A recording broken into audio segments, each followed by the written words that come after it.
إن عرعر هي أكبر وسط اجتماعي نشأ على خط التابلاين، فهي تضم مرافق حكومية عديدة ومدارس عصرية ومشاريع تجارية نشيطة.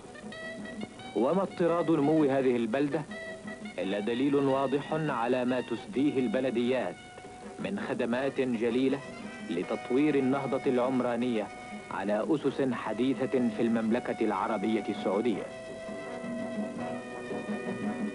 ومن بين الخدمات الهامة التي تسديها التابلاين للحياة المحلية برنامج تمليك مساكن للموظفين السعوديين، والذي تساعد به الشركة موظفيها في تصميم وتمويل بيوت جديدة خاصة بهم.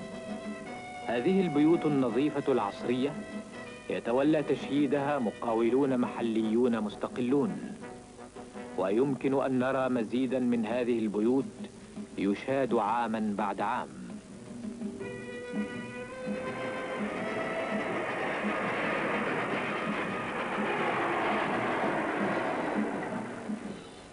العديدون من المقيمون في عرعر يركبون الباص لقطع المسافات القصيرة إلى محطة بدنة. في بدنة وفي سائر محطات التابلاين وظيفتنا دفع الزيت، ولكن بعد العمل هناك مشاغل أخرى.